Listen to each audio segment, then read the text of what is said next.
works and ask him if he can get Is one. a magnometer a compass? Compass. No. Magnometer. Magnometer is not a compass. Oh. That was I my didn't- first. Educate I didn't us. even know what Yes. a magnometer was. I had Tell to look it us. up myself.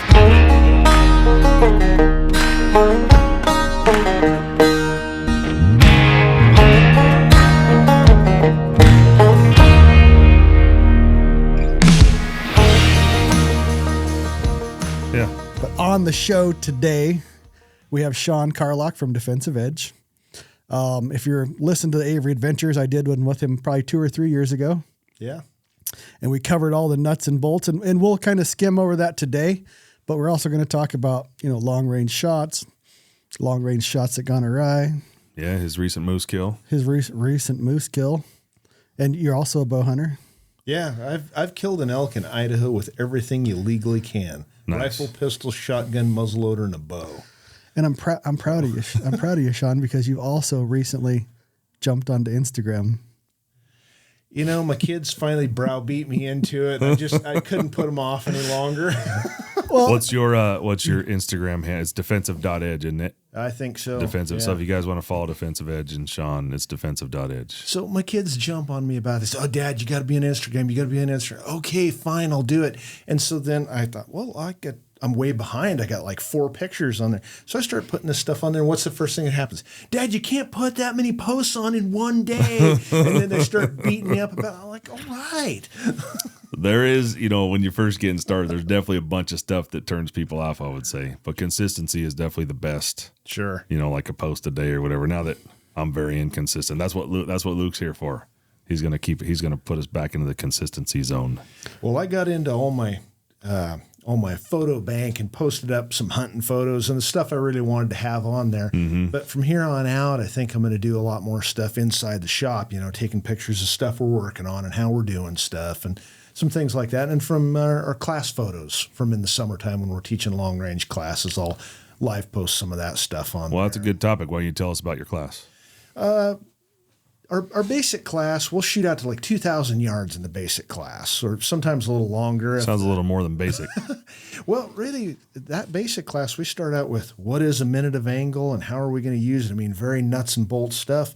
And by the end of day 3, we're shooting out easily over a mile if the wind's a little rough. And if you have good conditions, we'll shoot over 2,000 for sure. got to pull that a little closer, Shawn, just so you, like 4 inches. So how does a guy sign up? Dude for.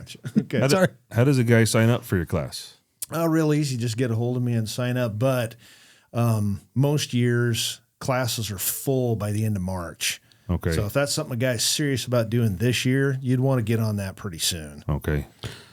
You have multiple levels too. You have like a beginner, intermediate, and then advanced. But you also will, if you have like 5 or 6 guys that want to come and do kind of a custom class, you'll also do that, correct? Absolutely. If you get a group of guys say, hey, we want to come down and we want to go over these things, we'll custom make a class curriculum for them. And sometimes what's easier, if you get a group of guys that live in Phoenix, I did this for a group of guys. They said, hey, we want to have a class, but why don't we have you down here? It's much cheaper for us to bring you down here than all of us to come up there.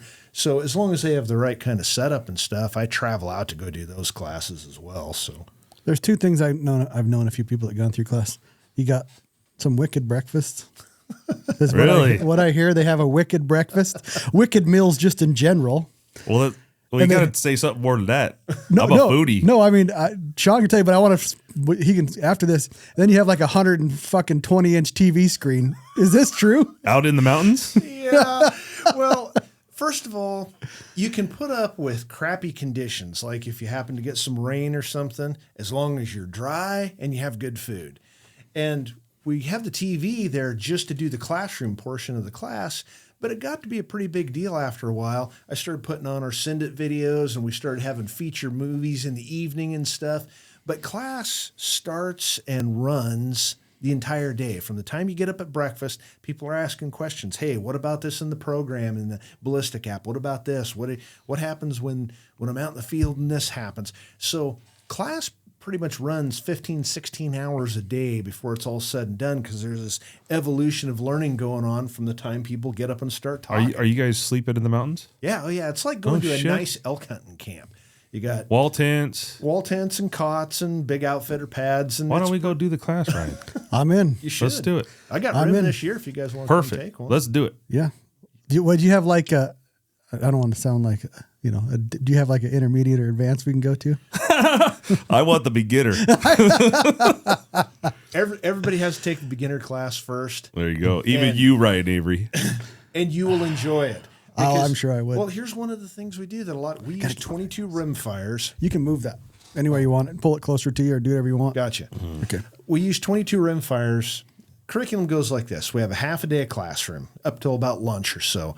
And then the whole second half of that day, we shoot 22 rim fires out to like 200 yards. And of course, they have the BC of a ping pong ball, so the wind is no joke with those things. Yeah. But we'll do lots of drills. Like ever since you were a kid, probably somebody always told you can't cant the gun. You can't cant the gun. You got to have a level. Don't cant the gun. How come?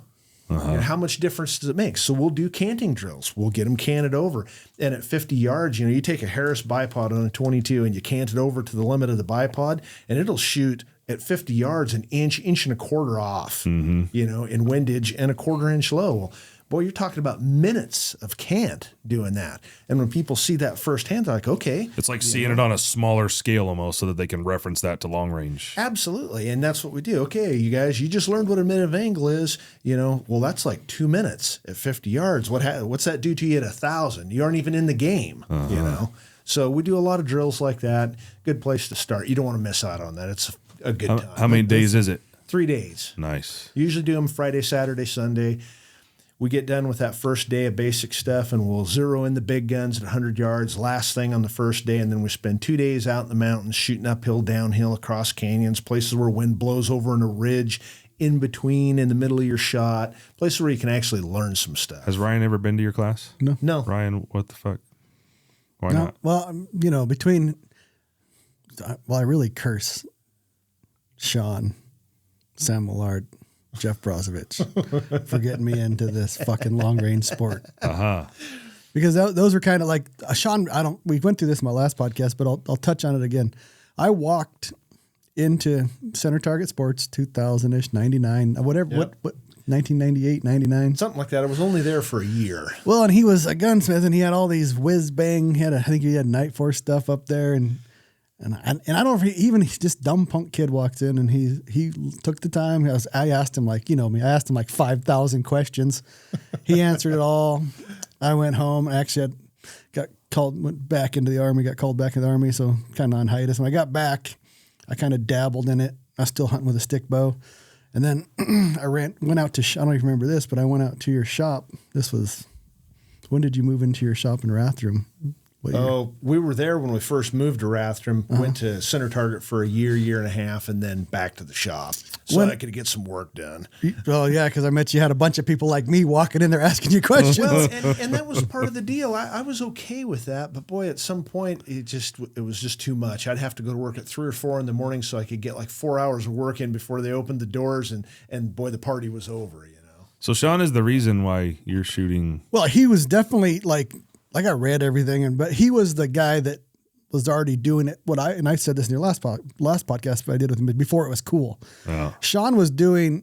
I know you said you didn't start into it, but you were the guy that people came to locally because the internet was not humongous like it is now, and he was the guy you would bounce ideas off and ask questions. And I know he got tired of talking to me, but he wasn't ever rude to me, and he just told me told me the basic things I needed to know, and then I couldn't afford his high-end, rifles at the time. And then I kind of bought this and bought that and had him work on some shit I know he didn't want to work on, and he fixed that. And then I got to know Sam Millard. I don't even remember how I met Sam, tell you the truth.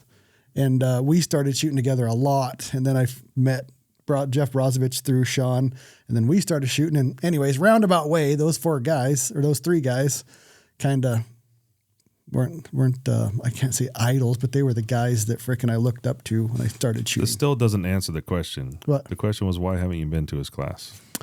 Oh, because I feel like I shot with Sam enough, and Sam had been to his class a couple of times that I was pretty much soaking in that information early on. So what you're really saying is you're a perfect 10 and you have nothing to learn. No, I learn every day. I'm like, there is no experts. If you say you're an expert, I always look at you kind of with a sideways glance because I don't believe in experts. Somebody's always learning.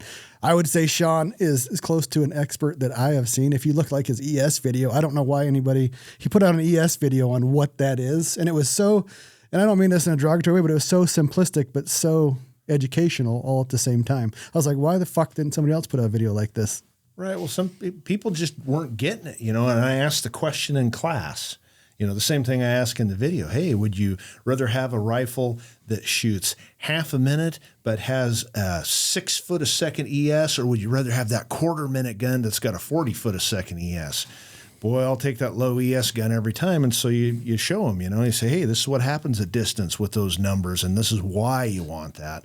People are like, oh, okay, I get that. Yeah. But until then, they're like, ES, what is ES? I look at SD. I don't give a crap about SD because SD can hide a bad shot, and they're all important to me. Does a guy bring his own rifle to your class? It kind of sounded like you have a lot of stuff for them to shoot. They certainly can. They can go one of two ways. I'm gotten pretty good at interviewing people on the phone about their gear so that they don't show up with inadequate gear and have a miserable time.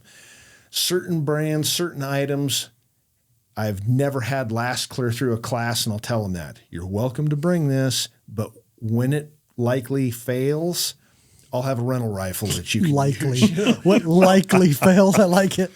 What do you say to that guy wants to bring a Tika? Yeah. If he wants to bring a Tika, that's fine. I don't have any problem with Tika. Mostly it's optics. The guys wanting to bring optics that just are not up to the task. If you could say one bad optic, what is it? I hate to beat anybody up that much, but I have never had a Huskamaw scope make it completely through a class. To the point if somebody says, hey, I've got a Huskamaw Blue Diamond on my blah, blah, blah, I say, that's great. If you want to come take our class, you have to run a rifle from me. And I tell them why. My experience has not been good with them. I already know the answer, but what optic do you prefer?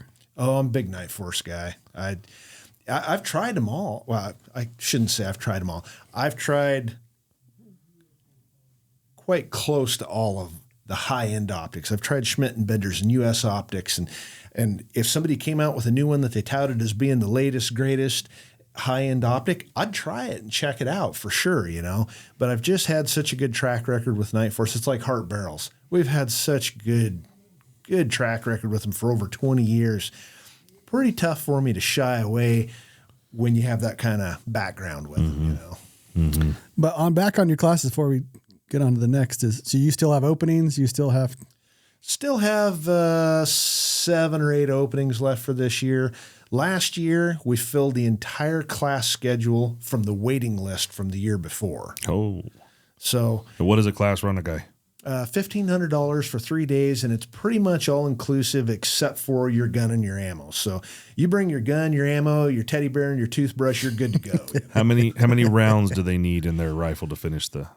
If they bring 100, that'll be plenty. Okay. I tell everybody 200, but mostly that's so that they can go through class and they'll still have ammunition, that the same ammunition they used in class, they'll still have during hunting season. Because I know that I get guys that'll come take a class in June and then not touch their gun again till hunting season. I at least want them to have all the same stuff when they go hunt.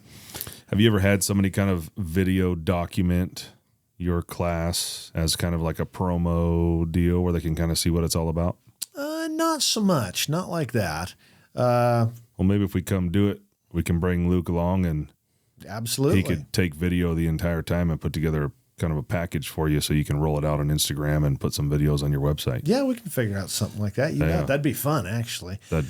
Every year I'm like, I'm going to get some video. I'm going to get more still photos, guys shooting at class. And then you guys get so busy. You get so busy talking and teaching and talking about how this wind's blowing over this, and you see that happening, that stuff all just takes a back seat to it and never gets done. Huh. That might be a good plan. That would be a good plan. I'd like that. That'd be fun, too. Okay. From what I understand, you're a good teacher. I'd like to think so, but... So a guy that comes and takes your beginner class, what is he competent with leaving? Like what do you teach? I've heard about like offhand mile-long shots and shit. Is there truth to this? Mile? It's far. Well, it was farther than a mile, wasn't it? It was 2,255 yards. Holy moly. Offhand. Offhand. Well, that really can't be luck if you were to run the statistical analysis that you were going to hit your target at that distance. I held a 3-shot group at that far that was just over a minute. Holy moly. But that was just kind of showing off, you know. I mean, that wasn't really about, hey, we're going to shoot stuff offhand, you know. We were just doing some testing and stuff and showing guys what is possible, you know, if you want to work on those kind of things, you know. So Yeah. But the average guy comes into class, and I ask him when we're first starting classroom stuff, what do you want out of this class? And boy, so many times I get, boy, if I could just kill something at 600 yards, you know. And I tell them all the same thing, and most of them look at me like I'm smoking crack. Say, by the end of tomorrow, you'll be so bored shooting 1,000 yards you won't believe it. Wow. And they're like, whatever, you know. I mean, but by the end of it, they're shooting a mile and they're whining because they missed by 4 inches of where they were aiming, you know. And it's like, okay. For me, it'd definitely be calling wind, especially in a mountain terrain type of environment. I'm horrible at wind. Oh, that's the game. I mean, once you get your curve dialed in and your app set up and stuff, you rarely ever miss an elevation unless it's the wind blowing up over some terrain feature somewhere. So, boy, that is the game. Is your preferred ballistic tool like a Kestrel 5700 Elite? No, I have one and I use it. You know, I keep the Kestrel as more of a backup now. I have for a year or so now, almost a year, been running the Sig Kilo 10K binocular. Really? Yeah. And honestly, I bought it because of the rangefinder. You know, 10,000 yard rangefinder. I thought, well, based on my experience, that means it'll probably work pretty good to 5 or 6. And that is about where it runs out in the field, you know, trying to range regular targets. And that's plenty. That's twice as far as a guy will ever need even practicing probably, you know. So if it had only been just its laser range finding ability, I'd have been tickled to death. But in addition to that, after I get to playing with it, the ballistic program and profile in it is great. How far have you validated that data out to? 2,900 and some change. And this is the built-in calculator in the SIG. Yeah, this is it applied the ballistics? BDX. It is applied ballistics then. Yeah. Okay. How do you get around that blue? You know, the blue doesn't bother me. I'm not prejudiced to color. Yeah, but he's probably not. Are you He's laughing you're at himself. colorblind? No, I looked at the blue hue, and honestly, some guys that are real glass nuts, you know, glass color abbreviation, blah blah blah blah blah. I just don't care as long as I can still spot everything I want. It doesn't interfere with low light stuff.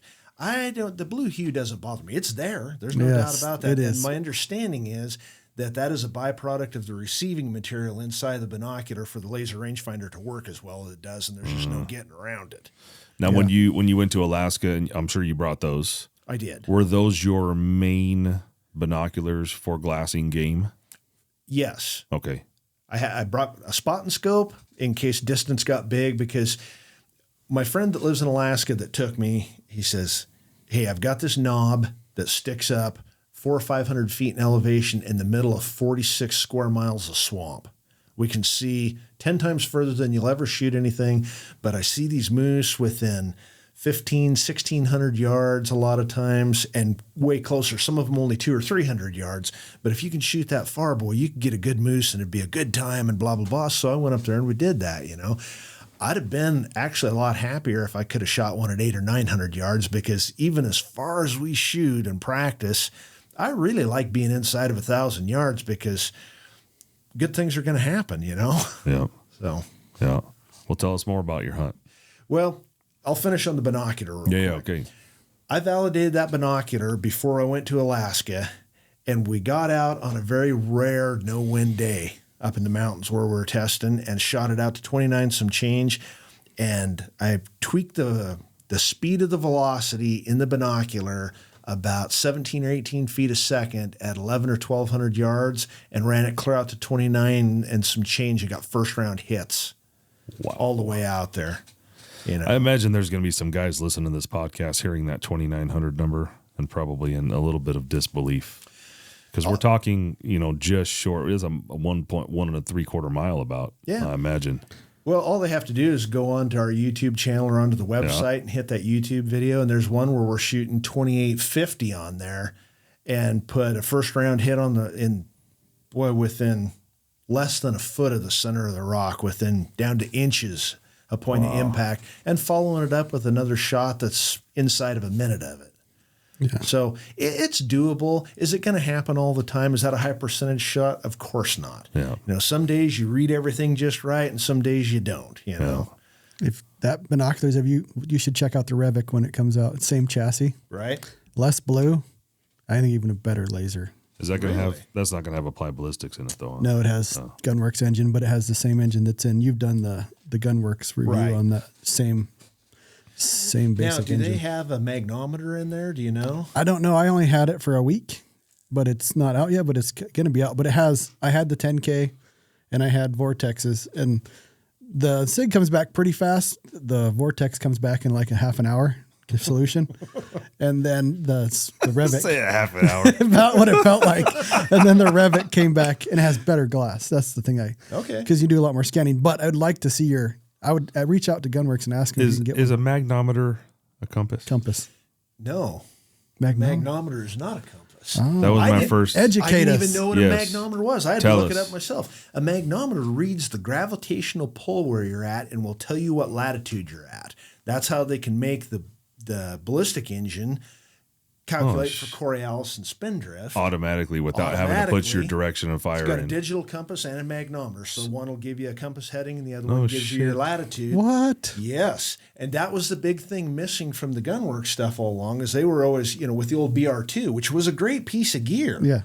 But it was limited to about 11 or 12 and it quit giving you a solution at 13, but it was limited really to about 11 or 12 before spindrift and other things started taking over and messing with you that it wouldn't correct for.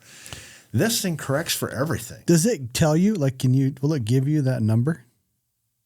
Will it give you what latitude you're at? Yeah, lat and long, or will it tell you? You can go into the menu and anything that it's reading, pressure, temperature, shot angle, all that stuff, you can scroll down through it and see what it's reading. And you're telling us it's the SIG 10K you're talking about right now Yeah. that has the magnometer built in. Okay. So one of the things I did was took it out of the inside of the truck. When I first got it, it was cold out. It was still early in the year.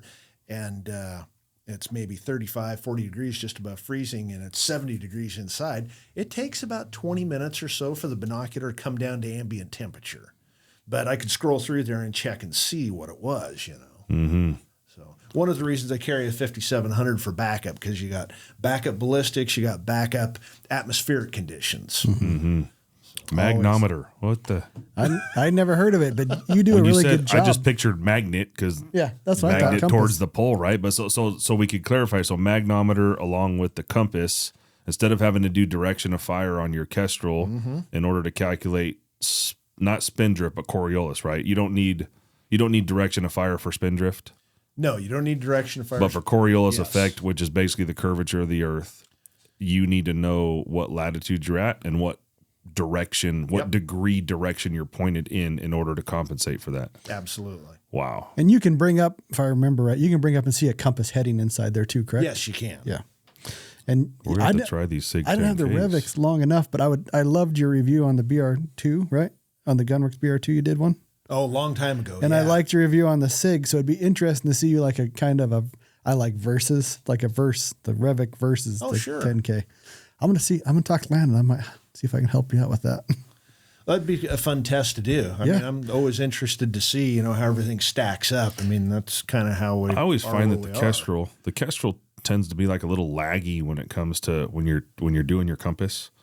I never feel like it's like you calibrate it, right? Like you do the spin thing and it never feels right to me. Like the whole idea of spinning it, like I get it, but and then if you just slowly rotate around with it, it's like the degrees don't respond to the way that you're turning. And that always has bothered me. I got you. A little bit. I mean, there's a guy on Rockslide that did a test with it and it's pretty close to his compass. Really? Yeah. Like when it sets it, he was always within a couple degrees.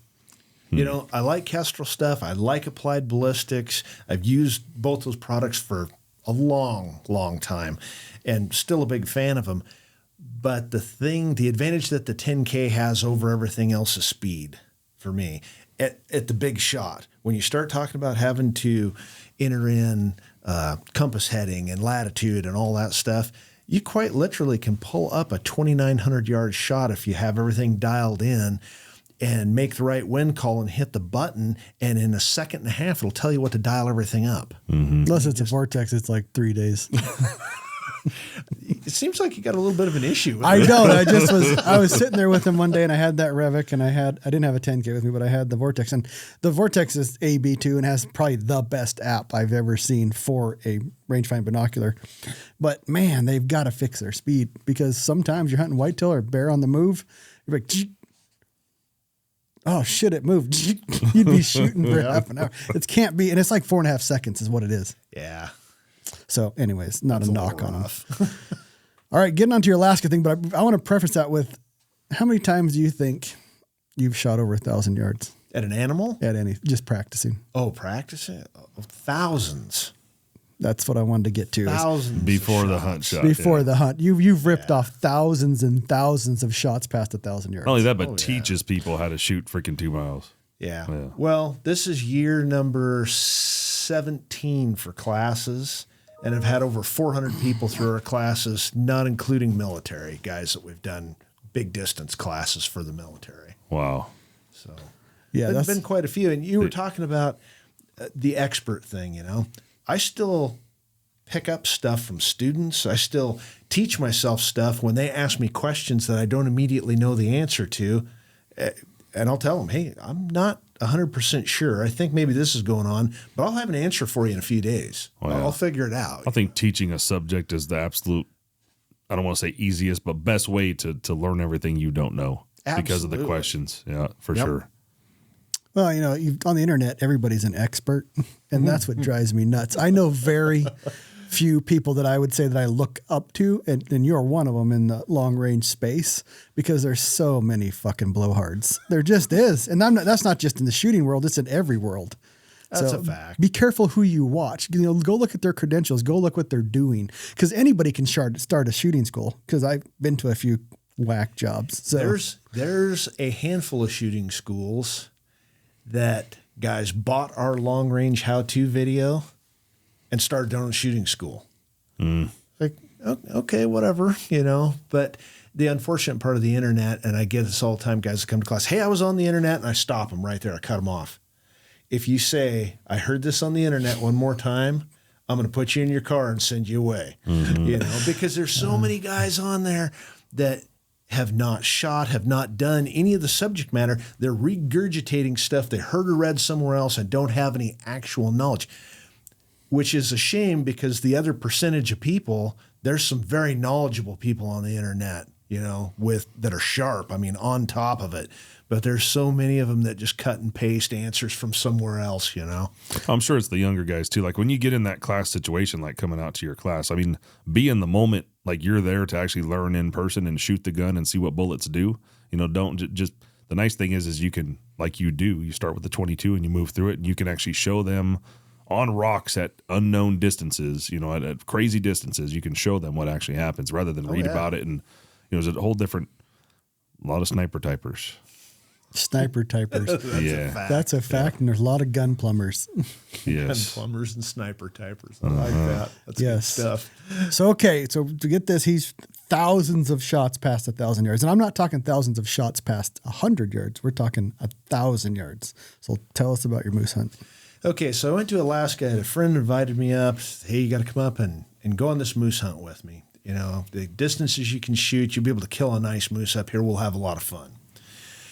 And so I go up, and without dragging this story out, because it was quite an adventure, I fell in the river on day 3 and was wearing a bug net and almost waterboarded myself. And it was typical Alaska. The bugs try to kill you.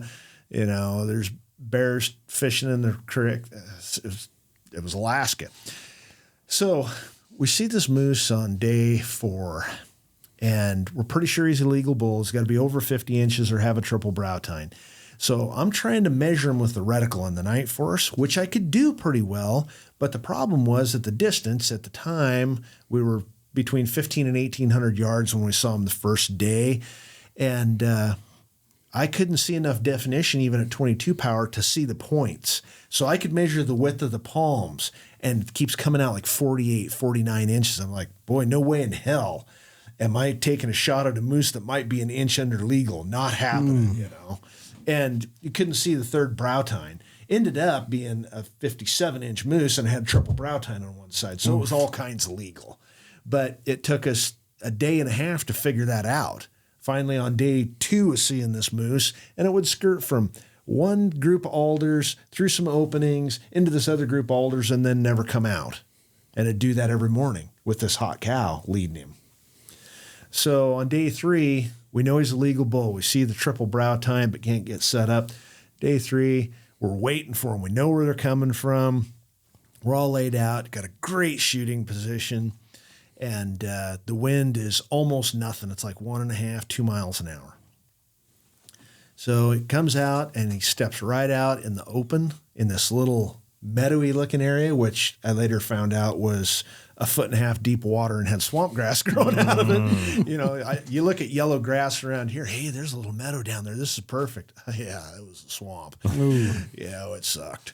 Ooh. But he stands out there and he's just looking at that cow, and I get dialed up, make the wind call, pull the trigger, and the water, there's a water geyser. That's when things start to go a little downhill, kicks up like 2 feet in front of his face to the left. I mean, I'd have been off like 2.5, 3 minutes because the distance was 15:52. You know, it was a long shot, but I've shot twice that far practicing. And the conditions were great.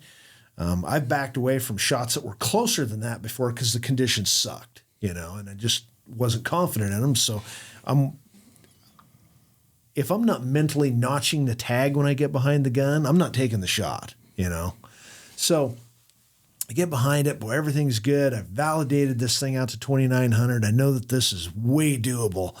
And when I pull that trigger and my buddy calls, he said, "You hit 2 minutes to the left of him, clear out in front of his nose." It's like, and then he steps off behind some brush and he's gone. And I'm like, God, so we get to looking at the numbers. And I thought, boy, if I was off 2.5 minutes, that's this much. I'd have had to have misread the wind by 4 miles an hour. In a relatively calm. In a relatively calm. It had had to have been over double what it was. I'd had to have completely screwed that all up. And I thought, I'm not above making a mistake.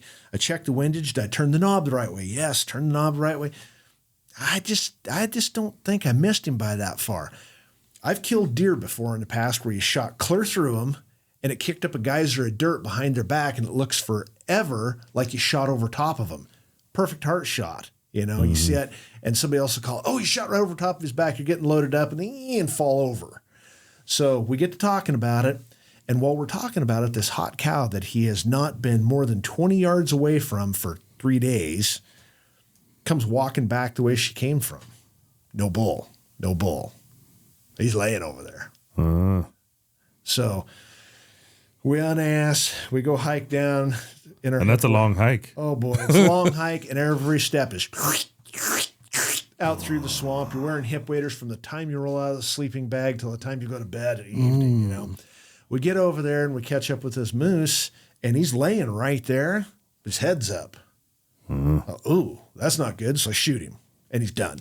No problem. When we do the autopsy and we're boning out and packing out for the next 2 days, the bullet took a really odd path. I hit about 3 inches off the mark. I was aiming square for the center of the scapula, down midway down the scapula, and I hit just off the edge of the scapula toward the head, up body to the left.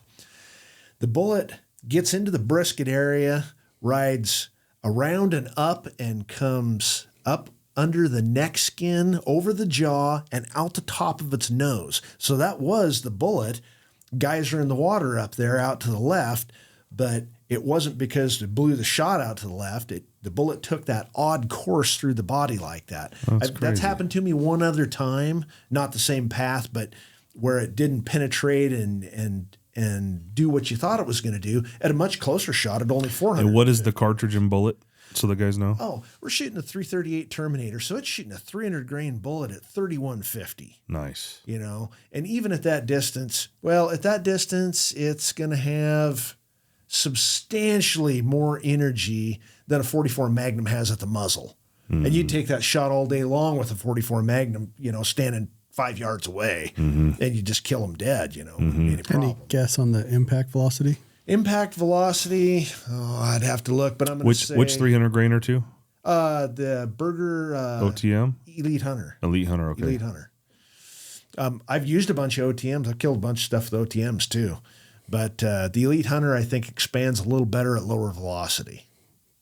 Mm-hmm. They both seem to shoot about the same. I don't have any trouble getting either one to shoot. Mm-hmm. So you'd still think the impact velocity is up 1,800 feet per second. It's got to be at least 18 at that far. Yeah.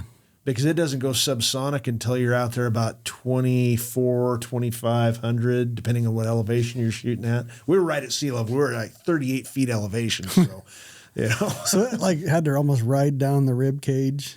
Yeah, it had to have rode around the brisket, around the rib cage, and take off up through the neck, over the jaw, and out the nose. It was really an odd bullet path. Wow. Never seen one. And I don't think that's bullet failure. I think that sometimes those things just happen. I've taken that same cartridge and shot at 1,100 or 1,200 yards and killed elk and shot clear through both shoulders, straight as an arrow penetration, right through the scapula on both sides. And, of course, they hit the turf like you just struck with lightning, So was it just the two of you that had to pack that out?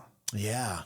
Two of you for 2 days. So what is that? You're boning out quarters, I guess the meat. 800 pounds of boned out meat. Holy. How far do you have to pack it? Well, we lucked out. As we're hiking over there, as soon as we cross the river and hike over there, as soon as we break across the river, we're walking along. Dave's like, hey, stand right here. And he's pacing it off, and he gets 158 yards. There's a little sandbar there where we're not in swamp. He said, hey, if we cut all these willows down, I can land my plane here. Oh. It's like, nice. Yeah, well, I would. That's not what I said. I said, you fucking crazy? And so we cut all those things down, and he landed that cub there, and he said, I can't take off with you in the plane, but I could probably haul a sack of meat back to camp, and then we got plenty of runway there to take off with a real load. And he could just get a 100-pound sack of meat in the plane off the ground in 158 yards and come in and land that baby without eating anything. I got some great video of it. It's super sketchy looking. So you had to do 9 takeoff and 9 land, 10 landings-ish? Yep. Wow. And how far was the plane having to fly? Oh, to camp? Not very far, a mile. Okay. But he cut the pack more than in half. Well, we were probably 800 or 900 yards from Moose to this little new improvised airstrip. So he cut almost a mile off the pack one way. Nice. So that was huge, because after 2 days of that, I was just, I see why Alaska makes people pack the head and the antlers out last. Oh. I get that. Well, for those of you that want to go do a solo or a unguided moose hunt in Alaska, 800 pounds of boned out meat through a swamp. Well, and then some units, you can't bone them out. You have to take the meat on the bones. So you get a big rear quarter, and you got to just cut it in half, bone and all, and make 2 trips to get 1 quarter out. Do you have to take the rib cage out and everything? You have to take the rib cage. You got to take neck meat up to the jawline. You got to take meat below the knee. I mean, everything. Oh, yeah. You got to take it all. Wow. And you've talked about, you have seen kind of that same bullet reaction with a 338 Win Mag when you were younger? Yeah, I shot an elk when I was pretty young, 18, 19 years old. And at the time, of course, that was a long time ago, but at the time, 338 Win Mag with a 250 grain partition was the end all be all elk killing, Mm-hmm. And I shot this bullet 450, and I hit him about 6-7 inches below the spine and right in the crease. I mean, a good shot by any standard. And the bullet hit right on a rib, rode the rib up to the spine, pulverized 4 or 5 inches of the spine, and of course immediately dropped him, and turned almost 90 degrees and rode up and into the neck and stopped right under the jaw, right under the hide, because when we skinned it out, I recovered the bullet. And then we got to tracing that out, never penetrated the chest cavity. So it's not a issue of, oh, you were shooting too far and this bullet failed to perform. I think that sometimes those things just happen. I agree. I've shot a bullet 1583 and hit him right where the neck meets the neck shoulder junction, I guess you would, and it just blew a hole clean through him with an OTM 300 grainer. Yeah. And then I shot a moose with your rifle. Well, both of them were with your rifle. One was with a Canyon rifle. One was with an LRKM. I shot a cow or a bull moose in Idaho at 1,700 and either 75 or 60 yards. And it went 40 inches across the moose, took out top of his heart, and it was a 300 grain SMK. Yeah. Didn't open one iota. So, that brings up a good point. Some people, And I talk about this in our class a lot too. Everybody's like, oh, I wouldn't use that bullet. It does this. It doesn't do that, blah, blah, blah. They've been killing stuff in the continent of Africa for hundreds of years with bullets that don't expand at all because they understand that it's all about penetration and shot placement. You put the bullet on the X, and if it penetrates deep enough, good things are going to happen. You know, if it expands to 1.5 times its diameter, it retains 85% of its weight and all this other criteria, that's great. That's just bonus stuff to me. As long as it holds together and penetrates X and allows me to shoot it well, that's all I really care about. I agree. I totally agree.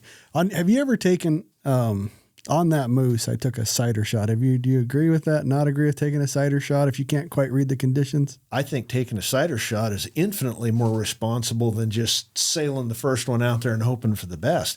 I think if you have any question about the wind or the conditions at all, that shooting a sighter shot somewhere close to the animal, oh, you might spook it. Yeah, you might, but I'd rather do that than have a bad hit. I really don't want that, you know. And honestly, the few times I've done that, I've never had an animal spook. Actually, just the opposite. If they even recognize the bullet going thump into the dirt, they lock up and they don't move, which is the perfect scenario. They're all focused on it. You know, when they're feeding, you got to be real careful that they take a bite and start to walk toward the next bite of food as you pull the trigger, and your time of flight's a second or 2 seconds, and now you end up with a hit too far back. But you throw that sighter shot out there a lot of times, and they just lock up on what was that thump, what was that noise in the dirt, you know, and stay pretty focused on it and still, and it actually works to your advantage. I agree. Bears are the worst about taking that step because they are horrible.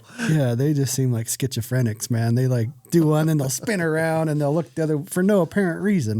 And then they'll walk and then they'll take a left for no. It's just they're tough. You got to really pay attention for spotting stalking bears at long range.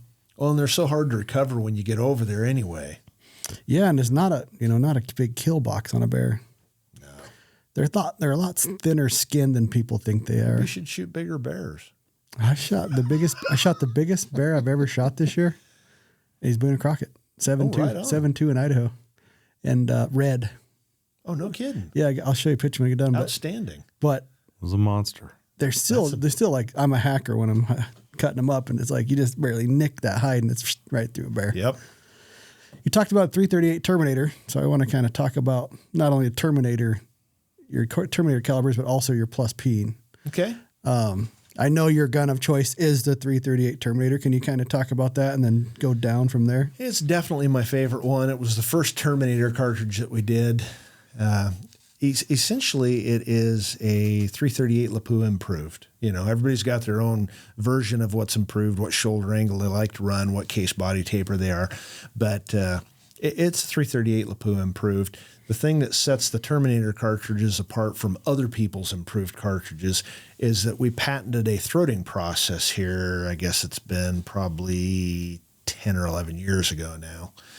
And that throating design in there will reduce peak chamber pressure, allow you to add more powder to get back up to pressure, and is good for about 100 to 150 feet a second. Just on its own. So if everybody else is running their improved at 3,000, we're going to be running 3150. And then you have 300, 284. Yeah, there's a whole series. We've got them from 338. We even played around with the 375, but that turned out not to be much of a project. But we've got good solid ones from 338 down to 224. What is, I mean, your favorite's a 338, but say a non-improved Terminator version. What cartridge out there gets the most benefit from a plus P that's not a Terminator version? You know, actually, none of them get the best. They all seem to do about the same thing. Really? That plus P deal, whether it's a 243 Winchester or a 338 Edge, seems to be about 100 to 150 feet a second, right in there, you know, almost no matter what it is. I can tell you what we do the most of. A lot of guys will send us their barrel or their barrel to action just to have the plus P mod done on it. Mm-hmm. We have done a ton of 300 PRC plus Ps. How do you think the 7 PRC plus P will do? I don't know. We haven't chambered. We've got a reamer on order. We haven't chambered a 7 PRC yet, but I expect it'll be just about like the rest of them.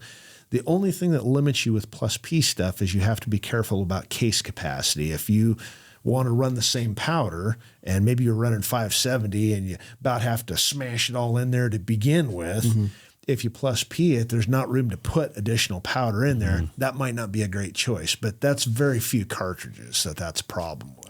When you're ordering reamers like that 7PRC, do you automatically have all your reamers set with a plus P throat? No, what we did, because then I'd have to have another 100 reamers all set with plus P throats, So we had tooling ground, and we built some bushed up tooling and stuff to be able to put the plus P in almost any caliber based on the caliber, not the chamber. So, if you sent your 257 Weatherby in and wanted plus P, we could do that, So you can, from 223 to 338, you can pretty much just send in your barreled action and get it plus P? Yeah, you bet. The one other situation where you might not want to do that is if you are shooting solid copper bullets that are a bore rider design. Okay. Because like a cutting edge laser. Like the cutting edge laser. It's a great bullet, but it's not a great choice if it's in a plus P chamber because it has to go so far before it gets to where the bore rider part of the bullet is actually in that land to land diameter where it needs to be. I got a selfish question. Yeah. We built a 6 Psalm improved. Okay. 6.5 Psalm neck down to 6 improved. Yep. We plus P it. You think we'll get the 100? Probably. What? How You much don't case need capacity? anymore. Oh, you fuck. So I'm going to build a 16-inch barrel. I want to see how far I'll shut that fucker out of there. It's doing. Why? It's shooting. Why not? It's shooting 115s. I think that's the question we need to ask, Shawn. 3,400, right? 115s. So I'm shooting a 115 D-Tac with a 20-inch barrel at 3380. So we're going to cut it to 16. Do you still think we can come back almost to that? You know Plus what? speed? He's the guy that's responsible for me doing this on the phone once in a while. I'll be there talking to somebody listening to this project going, what the fuck is going on? Or just why? Why? So you're saying there's a chance. Hey, if you want to do it, we'll cut it, Do you think that you would get, I mean, not even 100, even if it was 50 to 75, it's because going to 16. Do you think you could burn that? Well, it should be what, like 50? We just average 25 feet per second per inch as kind of an so we're saying average. 3250 by itself. You plus P it, you'd be back with a 16-inch barrel over 33. I mean, this is the kind of projects you'd want to try. No, these are the kind of projects you want to try. Yeah. But I think it could be done. We'll try it. That's all. I guess what's the worst thing? It can't hurt anything, right? Just appease them. Well, it could. So you're averaging, like what I've seen, because now I'm on to 6 plus Ps, is I'm averaging like 4 more grains. Is that what you see? A powder per average? Oh, for the plus P throating? Yeah. Yeah, somewhere between 3 and 5, depending on how big the case is. It's more about case capacity than anything. When you build a 338 Edge and plus P it, and you're using H1000, you're going to go from 90 grains probably with a 300 grain bullet up to 94, 95 grains. And with a 243 Terminator with that plus P in there, before you put the plus P in there, you end up only about 2.5 or 3 grains. So it's kind of proportional to the case size. Let me run this 6 project back by a different way. Boy, he just can't help himself, can he? He said he would do it. I know, but I just want the listeners to, would I also be able to do that and just not push it as hard with the same kind of velocities? You know what I mean? So I'm not just redlining it like I am a standard. You see what I'm saying? You're not redlining it by pressure, but you're probably still burning about the same amount of powder to get the same velocity. You got to work with me, Shawn. You got just a little bit. Dude, I'm just telling you how it is. All right. Well, you're going to see a 16-inch barrel soon. The other thing that can happen when you go down that road of, well, if I plus P this and then I can just back it off a little bit and run a little more. Some rounds, actually quite a number of them, don't especially like to be backed off in pressure a lot. Like 338 Edge just seems to shoot better the harder you push it until you just are scared of the pressure anymore. You built me a 300 rum plus P'd, and if I tried to baby it, but as soon as I put it on the chip, yep, that fucker sung. Yeah, that happens. It seems like there's a certain class of cartridges, way overboard, way blah, blah, blah, that act like that, you know. Is there a round outside the 338 Terminator that you just love? I know you build like a 260 plus PED. Is there? Oh, you mean just in general rounds, or you mean of ones with plus P? Ones you plus P like to shoot. It's not a monster. You know, I like that 300 PRC plus P as a carrying weight gun. It doesn't have the recoil of an Ultra Mag, but it's still got plenty of juice. I mean, guys are shooting 215s at $3,000 with them. I mean, that's pretty serious elk medicine. But you know, you build an Ultra Mag, especially if you build an Ultra Mag plus P, and guys want to run 245s or 230s in it. You're in the heaviest bullet you can. And if the gun only weighs 7.5 pounds, they just aren't that much fun to shoot, even with a good break on them. So True. I kind of like the PRC for that reason. Yeah, and we can't let you go without talking about the LRKM, which is probably the easiest gun that I've ever shot. The LRKM came about, 10 years ago now. And it's a bullpup rifle that I designed, and it happened at the end of hunting season one year. I had a Canyon rifle, and a Canyon rifle's 54, 55 inches long overall, and they're great, and I hunted with one for years. And I've got the barreled action out of it, laying on the bench, blowing all the pine needles and stuff out of the stock, getting ready to put it away for the winter. I'm looking at that barreled action. There's got to be a way to build a viable long-range rifle that is not so frickin' long. Mm-hmm. You know, because you put it in an Eberly stock pack and you ride a motorcycle anywhere, something tries to peel you off the bike sooner or later, you know, when that stock's sticking up a foot above your head. And you can't even lift your head up straight because the motorcycle helmet bangs into the gun. So I thought, this is bullshit. We got to figure out. And I started drawing pictures and making notes, and it was about a 2-year process, and we came up with the LRKM, you know. And an LRKM with a 30-inch barrel is not as wide as your four-wheeler. It'll fit inside of a 44-inch Pelican case. It's about 40 inches, right? Yeah, about 42, 43 inches. Oh, is it? A 30-inch? Yep, with 30-inch. Can you imagine that with a 16-inch 6mm barrel? Oh, good God. Here it goes. But no, it is. Let's SBR it and put a suppressor on it while we're at it. But that LRKM is just built right. It's just easy to shoot. You know, I knew what I wanted. And that thing is the expression of what I want in a long-range hunting rifle. But a couple of things happened, and I'd love to say that I knew this was going to happen. I was just smart, but they were kind of a happy accident. One of the things is the bipod runs about 5 or 6 inches from the end of the barrel, you know, by design. And it puts a tremendous amount of the weight bias back on the rear bag. So you take a Canyon rifle and throw a scale under the back of the stock, and it's going to put 2 or 2.5 pounds of pressure on the scale. You throw an LRKM under there, it puts 8.5 pounds. It's just physically easier to get in behind a rear bag, anchor up on that thing, and everything's solid, and the recoil rides better. I don't have any problem even with that kind of horsepower spotting my own shot. That's the thing about it is it just, you know, I always have a bad habit of shooting when the recoil, the scope, the crosshairs go up and left. Mm-hmm. And when I shot the LRKM, even with whatever, 338 Terminator, they almost just come straight back and straight forward. And I could spot hits like 400 and out. Yeah. No problem. You make, in all of your actions, you used to run the LRKM I had was a bat, but you've also moved on to you make your own actions. Yeah, we make a Terminator action now. Okay. We took the bat, which is a great action, and we took a Remington 700 that we'd modified with an M16 extractor and all the stuff you normally do to them. And we laid them out on the bench and said, okay, what things would we keep? What things would we do different? And what unique ideas do we want to bring to the table to make a long-range hunting action, not to be confused with the bench rest action, you know? So one of the things we did was we loosened up some tolerances that don't have any bearing on accuracy so that you can get a little dirt in and out of the gun without plugging things up, without making things sticky. We made it so it'd eject a 4-inch long live loaded round, and had to fit a 700 footprint. So we can use triggers, we can use stocks. You know, the aftermarket world is still good to you. I've seen the action. It looks great. We even proofed ours which most people, when they build an action, not everybody, but most people, just refer to the yield strength of the materials they're using. We tried to blow ours up. You took it like 200,000 PSI, didn't you? We loaded up 150 and got the action beat apart after 150 and loaded it up and shot 200,000 right after that.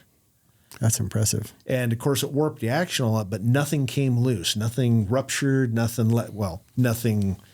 It blew the M16 extractor out of the bolt and vented out that hole. But, it didn't rupture a barrel. It didn't rupture the action. Nothing split or banana peeled or did anything weird, So, and that's all we were after, if people make a mistake, you want to have a little bit of room for error there for them. If you could tell any aspiring long-range shooter anything about why they miss at long range, and that could be 500, 800, whatever yards. What are they missing from? If they're practicing, they're out there calling wind, they're putting their best foot forward, they're putting in the time, the trigger time, their fundamentals are good. And I know I already probably know what you're going to say, but why do people miss 800 yards shooting at a deer or an elk or a moose or a bear or whatever? I think for a couple of reasons. I think because they're hunting. I think that's the big reason. I think a lot of times they don't set up correctly. I think if you're hiking down a ridge and everything's in your backpack and you're glassing as you go, you're kind of spot and stock hunting with long range gear. I think it lends itself to, oh crap, there's an elk walking across this little strip in between two pieces of timber out there, and I got to make this shot happen before he crosses that 75 yards, and they get in a hurry. Instead of saying, I just didn't have it all dialed in. I wasn't set up like I wanted to and letting it walk. And that's one of the reasons that we usually hunt by ambush, and I think you do a lot of that as well. 100%. I'll hike miles in the dark with all my stuff in a pack just so I can have everything laid out and be set up as soon as it gets light, guns laid out. I've got pressure and temperature back. If I had a device we entered, I get all that stuff entered while it's still dark. And as soon as it's light, boy, I only had a few things left to do. I got to put in some yardage. I got to make a wind call. Everything's laid out. I usually have a chance to watch them for a second. And I think that makes a big difference. You're taking a shot on your terms. Yes. Gotcha. I control the rules of the engagement. Yes. Absolutely. What do you see in class that makes people miss? Failure to read the wind correctly. I mean, the single biggest failing almost everybody has, and myself included, is not making the correct wind call, whether it is just not reading the direction or the speed correctly, or whether there's an intermediate object between you and the target that the wind's blowing up, over, around. Is there a dead spot you're shooting through? That kind of thing. And you can talk about this, but shooting in the mountains is a lot different than shooting on flat prairie. Absolutely. The military guys that we work with, we get good guys, tip of the spear, sharp guys. And they go to sniper school and they shoot out to 1,000 meters and they get pretty damn good on a flat range, reading a wind flag and shooting 1,000 meters. And then they get to go maybe to advanced sniper school where they shoot bigger platforms and they're shooting out to 2,000 meters. But again, on a flat range, and they get pretty good at that. And then they get deployed to Afghanistan or some other shithole, and they're up in the mountains at 15,000 feet, shooting down to 10,000 feet, and the wind's blowing all over the place, and they've got all these effects that they've never trained or practiced in, and their first round hit percentages beyond 1,000 meters take a steep nosedive, which is why they're coming to us, because, we've just been shooting in the mountains and have developed these things. Like, I started long-range hunting in the late 80s, way before it was the cool thing to be doing, How fast do you think you lose that skill? Like, how much do you have to shoot in the mountains? And then say you take a year off. Do you lose that? Do you lose that? I don't know. I couldn't live without shooting a long-range rifle for a year. I don't know if I could really answer that, but I can tell you that with almost any other shooting skill, it's a perishable skill like anything else. If you go to perishable, that's the word I was looking for. Perishable. Sorry. If you go to a class in the spring and you don't pick up your gun till fall, that's bad. That's not going to go well. Don't be bad. Don't be a bad boy. That's right. Well, Shawn, thanks for coming on. Do you have anything else, Jake? I'm good. I learned what a magnometer is. Magnometer. Every day we learn is a good day. Well, go check Shawn out at defensiveedge.net. Your Instagram was what? Defensive.edge. Defensive.edge. If you have any questions about this podcast or for me and Jake, give us an email at podcast@shoottohunt.com. What's the best way for them to get a hold of you? Either call the shop or send me an email. If you go into our website, defensiveedge.net, you can access my email through there and send me an email. Happy to answer it. Perfect. We just went over that. Go to defensiveedge.net. I just doubling up, baby. And his email, You always said repetition. There you go. His email will be fixed this week because he's had email problems. And I don't know what he did to his email, but it was a doozy. I didn't touch it. Yeah. You set it up. It's definitely whoever's fault it is. It's Ryan's fault. It's Ryan's fault. That's Ryan's fault. So again, if you have any questions about this podcast or for me and Jake, go to podcast@shoothunt.com. And thanks for listening. Thank you.